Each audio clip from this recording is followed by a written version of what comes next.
This conference will now be recorded. Okay, we are live streaming and you can feel free to start the meeting. Thank you, Ben. Thank you for joining us for the September 8th Respiratory Care Advisory Council.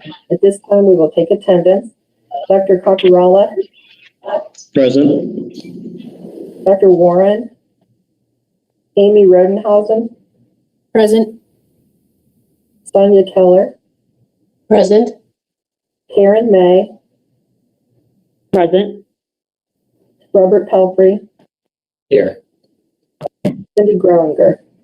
The meeting minutes from the December 2020 meeting were included in the materials that were sent last week. Hopefully you all had a chance to look those over. And are there any questions from those? If not, then could I get a motion to approve the minutes, please? So moved. And then could I get a second? I'll second. And a voice vote of approval. Yes. Aye. Aye. Thank you. Chelsea Wansky, who is our legislative director, is going to give us a legislative update on bills that are pertinent to this group that are going through the legislature right now. Well, good afternoon, and thank you for the opportunity to provide an update on legislative matters currently impacting the State Medical Board. Two of our biggest issues that also impact respiratory therapists are currently the budget and House Bill 122, which impacts telehealth. As for the budget, in the governor's proposed version, the medical board was awarded a 14% increase. We submitted an aggressive package to add staff, particularly in response to the Strauss Working Group report. If the governor's executive proposal remains, we will be able to add 6 new staff members to help with our workload. We will also be able to dedicate resources to handling sexual misconduct complaints. We are pleased that our initial budget request was granted in the executive version, and will continue to advocate for that number as we move forward. It is important to note that the State Medical Board budget is paid for by licensing fees and is not general revenue tax dollars. Stephanie provided testimony last month before the House Finance Subcommittee on Health and Human Services, and now we wait for the House version of the bill to be passed before it makes its way over to the Senate to make it through that committee process. I will be sure to keep everyone updated as we move through the various steps in the process. House Bill 122 was introduced on February 16th and would permit specific healthcare professionals to provide telehealth services. The language requires telehealth services be provided by healthcare professionals according to specified conditions and standards. The language is nearly identical to the language we saw last General Assembly in House Bill 679. I also wanted to note that the policy team has been holding conversations with the Ohio Society for Respiratory Care, Ohio State, and Dr. Kakurala regarding the new advanced practice respiratory therapist license. These discussions are ongoing, and we'll keep you up to date on those conversations as well. This concludes the legislative update, and I'm happy to answer any questions. And then, Chelsea, actually, I have one. In the telehealth bill, the respiratory therapists are included in the telehealth bill, aren't they? No, not in the current version. So the association is talking about proposing an amendment to add respiratory care to that bill. Okay, I know so would be happy to hear that. Sonia Keller of this council and Sue Cicciarella from the association have been working with state workforce officials regarding future recruiting and training of respiratory professionals. Sonia, if you could, if Benton will give you the ability to share, he's done a great PowerPoint and is going to kind of walk you through what she and Sue have been able to accomplish over the last couple of months. Okay, Ms. Keller, you should be the presenter now. Just made you the presenter. Okay. Can you guys see the PowerPoint? Yes, we can. Thank you very much. Let me see if I can, well, I guess I can't create it. I was going to turn it into a slideshow, but that can sometimes be tricky. Yeah, thank you for this opportunity to just give you a very quick update. on the OSRC efforts, as well as mine and what I suspect is probably an effort on part of every educational facility in the state of Ohio and nationally. From this quick PowerPoint, I'm just going to run through some of the major bullets that I put together, because the purpose for putting this presentation together was to present to a variety of different individuals, organizations that can help recruit for respiratory care schools. So essentially, these are just some slides explaining what the field of respiratory care is, which most of us do not need to have a refresher on what a respiratory therapist does. But I think it's important that for the general public, that they understand that this is a profession that's been around for a while and is currently in extremely high demand. And I suspect most of the schools have the capacity, Amy, I'm sure you can attest to this, to enroll additional prospective students, but we struggle to have individuals in the pipeline to train to become to train to become respiratory therapists and eventually fill the void that exists currently. I'm going to go ahead and go to the next slide. Again, just giving you guys enough chance to read through just a few of the bullets. Let me see here. What is the role? That was another common question by some of the organizations. What does a respiratory care practitioner do? So this was just a few terms that explain what we do, and our specialty in airway management, and really anything that has to do with breathing. The next slide I put together talked a little bit about qualifications, the fact that you need to obviously be a graduate from a COARC, a nationally accrediting body program, in order to be eligible to sit for the national board examinations. And after that, in the state of Ohio, you are eligible, once you achieve the RRT credential, you are eligible to obtain your licensure and start practicing. The exciting piece that I wanted to really go over in this particular slide is the fact that in the state of Ohio, after completing, and this differs from educational facility to educational facility, but at least for the educational facility that I am a part of, which is Sinclair, after completing the first 2 semesters in the program, students are eligible to obtain a limited permit to practice respiratory care in the state of Ohio, which really allows them to both earn and learn after just 1 clinical semester or 2 full semesters. I think this is an important bullet, an important fact to emphasize, because it really does allow individuals who are looking for good paying jobs to enter the workforce as early as 1 year into the program. And again, this will differ from every college and university. Again, just a little bit about what it involves to be an RCP, and the common question that I received is, where can you work? And of course, there's a variety of different settings. The majority of respiratory care practitioners work in hospital settings, but many are in freestanding emergency rooms, certain general care areas, post-acute care areas, intensive care areas, ambulance, air transport, as well as pulmonary diagnostics, rehab, sleep centers. Point being, there's a variety of different areas where you can go, both from adult, pediatric, and infant population. The next slide that I created just kind of highlights the respiratory care programs in Ohio. And of course, there is one program that closed, which is number 15, Southern State Community College, but that shows the current 21 respiratory care programs. And as I mentioned, 14 of these are associate degree, 7 are bachelor degree programs.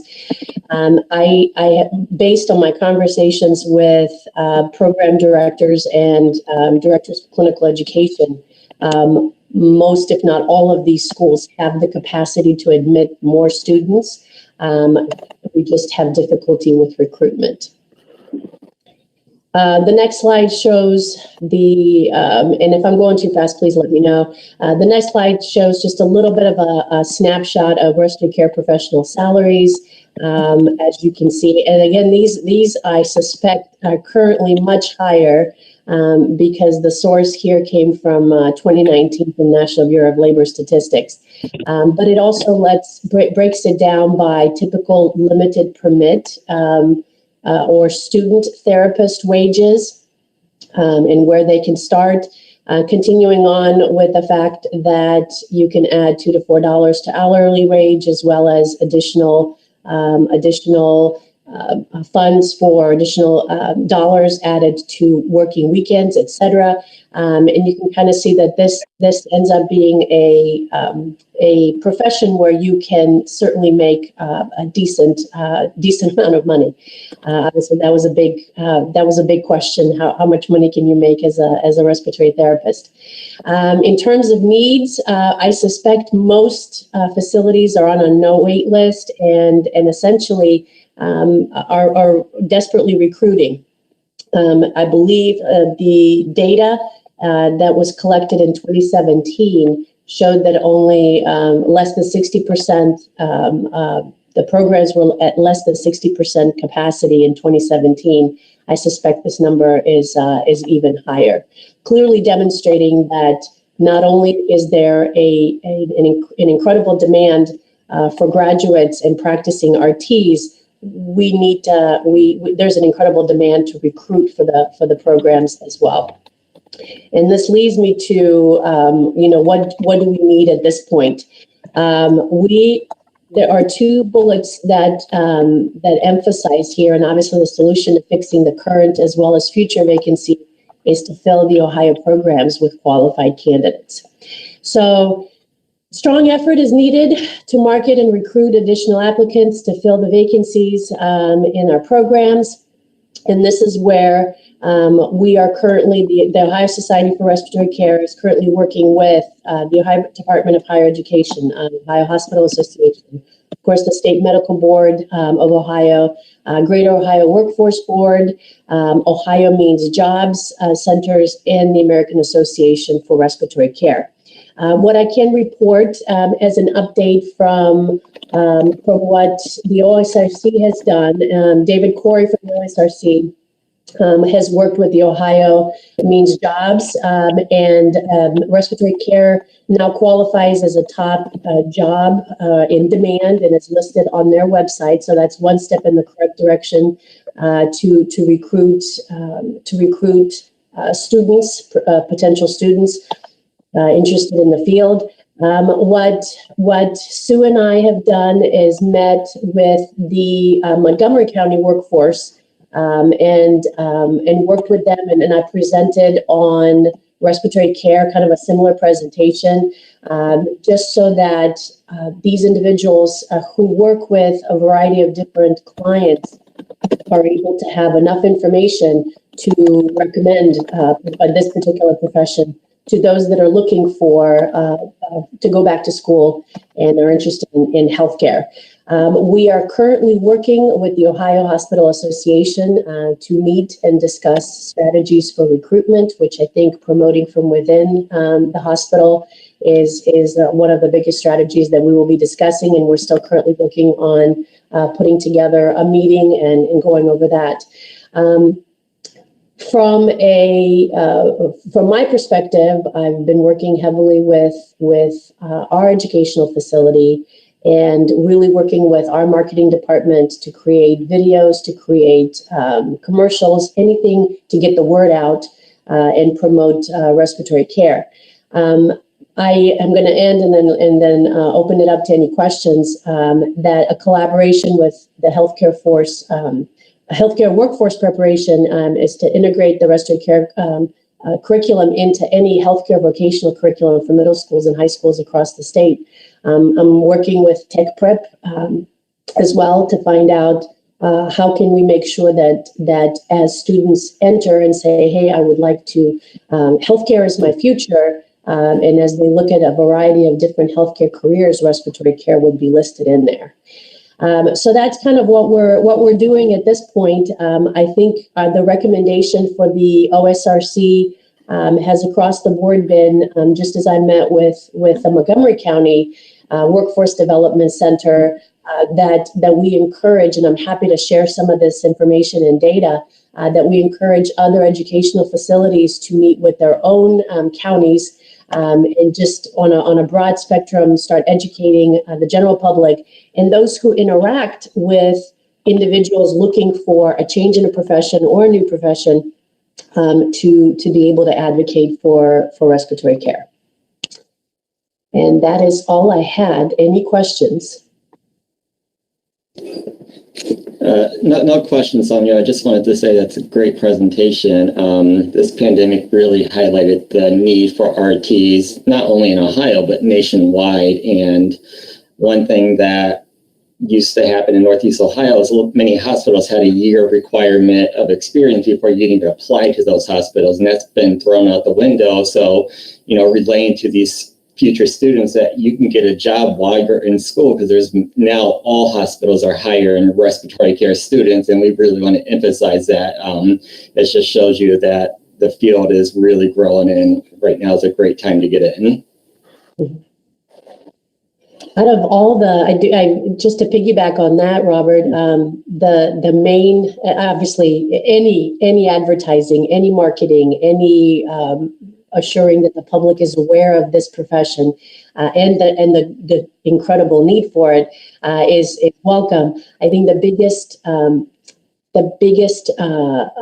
most important thing that I think we can do at this point is really get into the high schools and the tech preps, because at that point we're recruiting individuals who may be hearing about the profession for the first time. So I think that's going to be an important step, and I'm hopeful that the Ohio Department of Education is going to assist with that. Any other questions, comments, anything to add, anything else that we can do? Great presentation. And thank you for all your efforts. Yeah, there's a lot of, obviously, we've all identified a lot of work that needs to be done.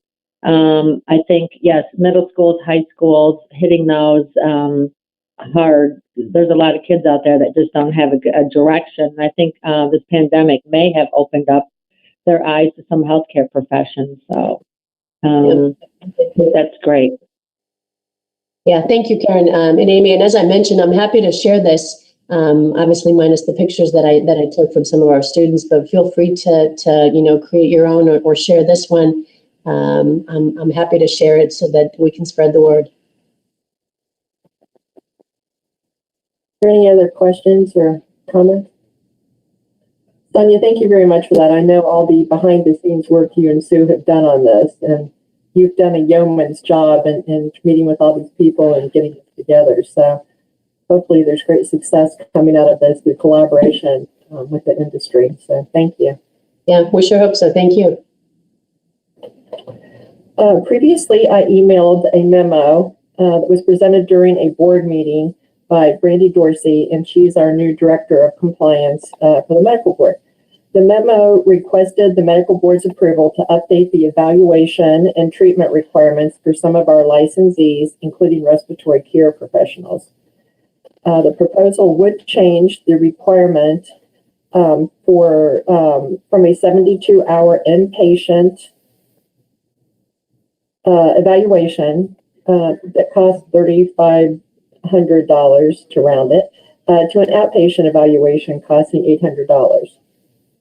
And for those who may not know specifically what the name of the One Bite program is, it's a program at the Medical Board has that we partner with a group that allows an eligible licensee of the Medical Board who are impaired due to substance use disorder to avoid formal disciplinary actions by the board. So it establishes, if someone contacts them who's a licensee of the Medical Board, it establishes confidential monitoring and treatment for eligible practitioners, including the respiratory therapist. So we discussed this at the last board meeting, which was in February.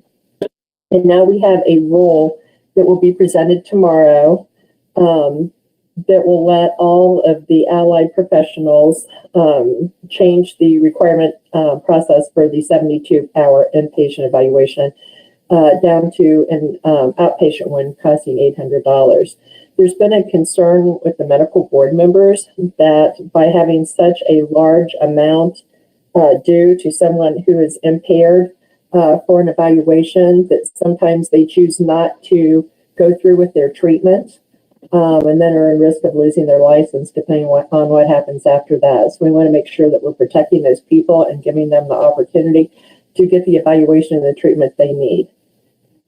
This is a new rule. It will be reviewed by the board tomorrow.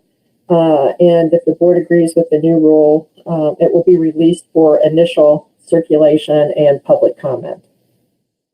And I also want to say we do have, and I think you guys probably know this because this is playing on there now, but we do have a YouTube channel.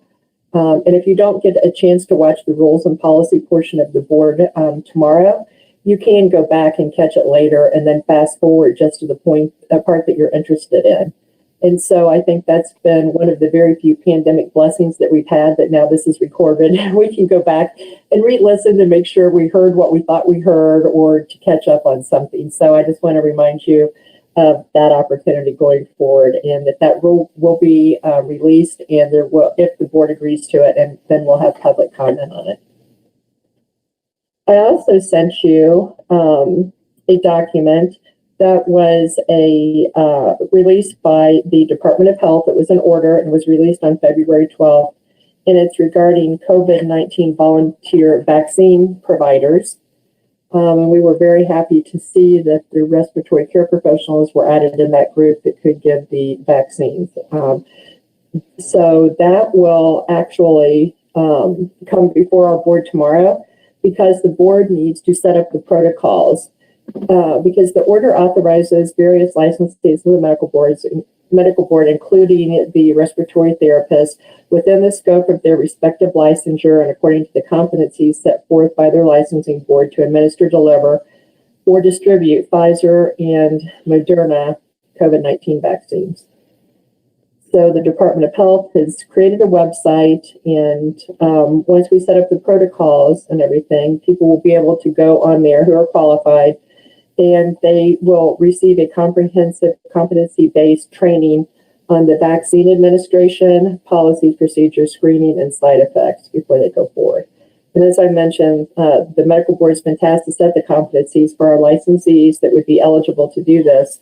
And that's something they're going to discuss tomorrow during the second part of the board meeting during the policy and rules area. So if that's something that you're interested in, and then I will also send out an update to this. I'll also let you know when the rule, if they agree to the rule and if the rule will be published. And Sonia, if you want to send me the final draft of your PowerPoint, I'd be happy to send that out as well.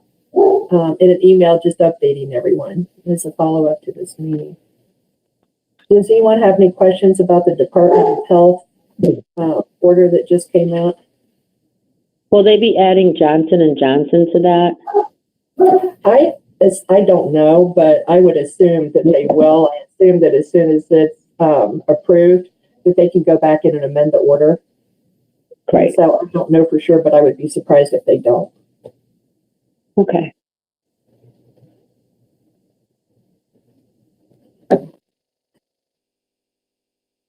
Any other questions on that?